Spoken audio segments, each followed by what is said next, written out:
En daar smeer je dan het stokbrood mee in. En vervolgens bestrooi je dit ook met zeezout. Ik ga erin gezet. Het is speciaal, het is een IPA, dat is wel lekker. IPA en dat is ik zet. Een pelsje, ja. Pelsje? Ja, pelsje. Ja. Nee, Mark en het Vijtje. Het zou eruit alsof het gaat regenen vanavond. Houden we er niet terug. Houden we er niet terug vanavond, die bij de pingelaar. Zit er net uitboeten. Viesloch. Fans uit. Yes. Van de echte? Ja.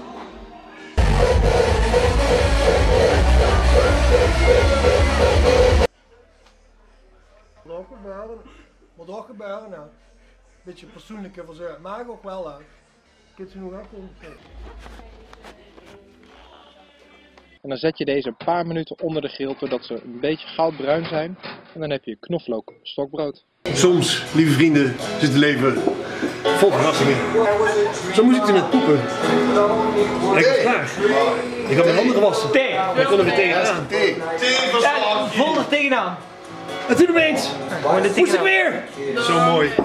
Zo mooi.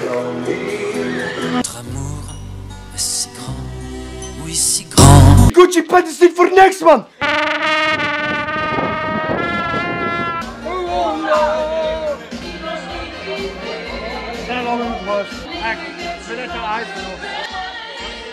En altijd wel fijn te pingeleren, die broeken ons 3 jaar verroed en zo.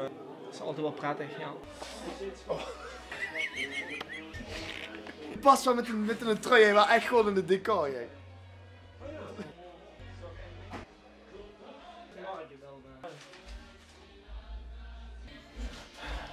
Ik ben depressief weer, man. Ja? Want eigenlijk wel weer een... Koop jij brik dan! 2, 1.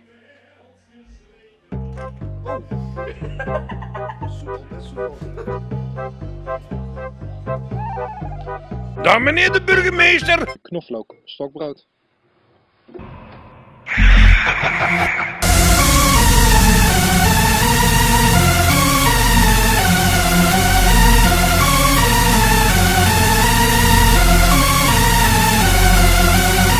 Ik heb vlees, kan strak opgehakt. Van biesjes wil ik blijven met kinderboerderij.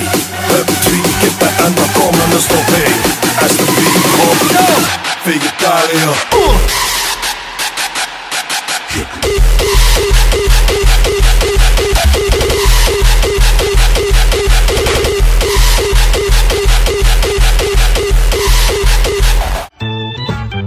Naar Veenhuizen, 14 dagen lang de cel in.